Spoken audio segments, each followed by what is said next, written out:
In our short Bible study today, we're going to continue in the book of Proverbs and look at Proverbs chapter 1, verse 8 through 19, which says, "Hear, my son, your father's instruction, and forsake not your mother's teaching, for they are a graceful garland for your head and pendants for your neck. My son, if sinners entice you, do not consent. If they say, 'Come with us, let us lie in wait for blood, let us ambush the innocent without reason. Like Sheol, let us swallow them alive, and whole like those who go down to the pit. We shall find all precious goods, we shall fill our houses with plunder. Throw in your lot among us, we will all have one purse. My son, do not walk in the way with them. Hold back your foot from their paths, for their feet run to evil, and they make haste to shed blood. For in vain is a net spread in the sight of any bird, but these men lie in wait for their own blood. They set an ambush for their own lives. Such are the ways of everyone who is greedy for unjust gain. It takes away the life of its possessors." When we look at Proverbs 1, verse 8 through 9, we remember the instruction that came at the beginning of this book, especially in verse 7, that the fear of the Lord is the beginning of knowledge, but it's fools who despise wisdom and instruction. Here in verse 8, you get a bit of a hint experientially as to where a person first begins to learn the fear of the Lord. And truly, by God's design, the place that a person is supposed to begin to understand and learn how to fear the Lord is by learning how to honor and respect and obey their parents. In verse 8, that you see that the best way of instruction in life, the best way to begin instruction in life is teaching your children. It's that life begin by instruction coming from the home, from the father and mother. So you see in verse 8, it says, "Hear, my son, your father's instruction, and forsake not your mother's teaching."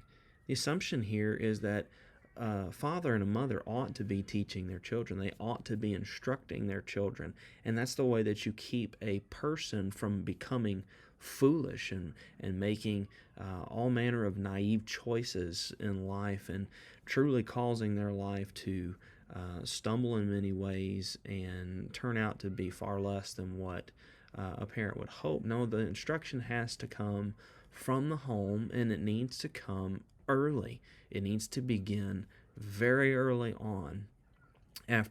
Right after the child is brought into the world, a mother and a father ought to be instructing their child and ought to be relentless in that to protect their child, to guard their child from error and from falsehood in life, because those things truly lead a person down a wrong path. So he says, "Hear, my son, your father's instruction, and forsake not your teaching." So if you hear them, he says, verse 9, "For they are a graceful garland for your head and pendants for your neck." You see, when we learn how to obey and to honor our father and our mother, we're keeping the Lord's command. And for a child growing up, to learn to obey the instruction of one's parents, it serves as, he says, a graceful garland for your head and pendants for your neck. So what is a graceful garland? Some sort of a head covering. And when a pendant for your neck, it's a necklace. And what do these things do? You see, when we adorn ourselves with jewelry or some sort of hat, those things, they don't inherently make a person beautiful, but what they do is they accentuate. That the purpose of them is to accentuate the beauty of the person. And this is what obedience does for a child. It accentuates their beauty. It makes them to be a standout in the right way. To obey is to adorn oneself in a beautifying kind of fashion. It surely is a vain pursuit to dress a child up and to try to make them look a certain way. The best way for a child to be dressed up and to look in a beautiful way is for them to learn obedience. In Proverbs chapter 3, verse 21 through 22, the writer says, "My son, do not lose sight of these," the commands of your parents, that is. "Do not lose sight of these. Keep sound wisdom and discretion, for they will be life for your soul and adornment for your neck."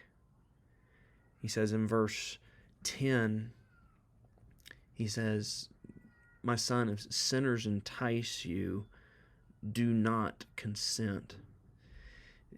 There's presented here in verse 11 through 14 this enticement, this temptation to join sinners. And it's put in the voice of sinners or supposed friends coming to a person and enticing them to do evil. Now, there's a choice here. There's another contrast which Proverbs, the book of Proverbs, does for us readily. It puts in contrast two things. There's the pull of wisdom, and there's the pull of foolishness. The pull of wisdom, the pull of folly, the pull of righteousness, the pull of unrighteousness and sin. In verse 8, the pull to righteousness is to listen and to hear the instruction of one's father and mother, rather than, it says in verse 8, to forsake your father and your mother's teaching. That word for forsake is natash. It means to leave fallow. It speaks of a field that someone owns, and rather than tilling the ground, removing the stone, planting it with seed and watering it, cultivating it, it's to just leave it alone. To take something that could be valuable and could be fruitful, and rather than planting it, rather than tending to it, you leave it fallow, you leave it uncultivated, you just leave it alone. What a waste in a person's life. What a waste in a person's life to have the valuable instruction of one's parents and then just leave it like a field uncultivated. A field which could have been fruitful in one's life, to listen to his parents, to obey his parents, and instead forsakes them. So in verse 10, he says, "My son, if sinners entice you, when that temptation comes, do not consent. Do not yield. Don't give yourself over to that enticement." We're reminded here, even I am, of Joseph, who was enticed by Potiphar's wife as he was serving his master Potiphar. And you remember, Joseph stayed away. Joseph ran. Joseph had nothing to do with this temptation that Potiphar's wife gave to him. We're reminded also in Psalm chapter 1, the basis for the Psalter is this pull of righteousness, this call to righteousness, this call to forsake unrighteousness. And it says about sinners in the enticement of sin in Psalm 1, verse 1 through 2, "Blessed is the man who walks not in the counsel of the wicked, nor stands in the way of sinners, nor sits in the seat of scoffers." On the other hand, he says, "But his delight is in the law of the Lord, and on his law he meditates day and night." So you see, when we listen to sinners, when we listen to the enticement, the temptation of sin, we end up abandoning righteousness, and there's a consequence for that. And so here in verse 11 through 14, very quickly, you see this enticement, this temptation to sin. If they say, "Come with us, let us lie in wait for blood, let us ambush the innocent without reason, like Sheol, or the place of the dead, that is, let us swallow them alive, and whole like those who go down to the pit." Here's the promise that the temptation offers. "We shall find all precious goods. We shall fill our houses with plunder.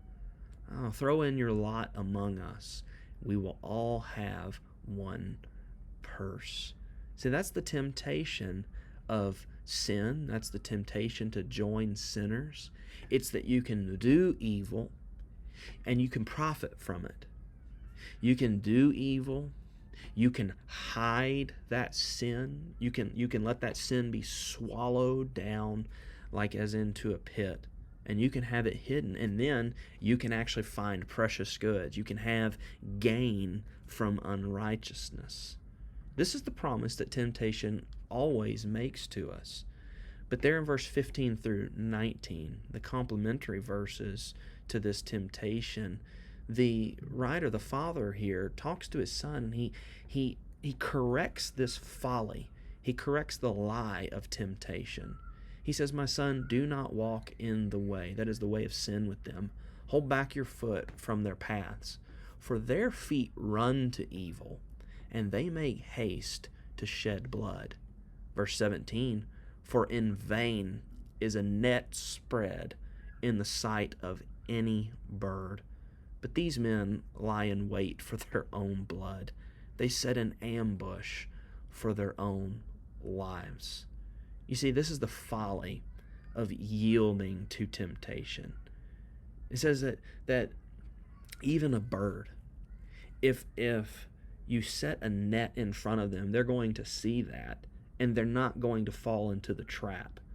But the temptation that is ever before us for sin is something that even an animal would avoid. That to pursue that is to put one's own life at risk. What does he say? He says, "But these men lie in wait, not for others, but for their own blood. And they set an ambush for their own life." See, the false promise of sin is that you can gain good by doing bad. But the reality of sin is that you only gain bad consequence by choosing sin, by choosing temptation. It is a folly to pursue unrighteousness.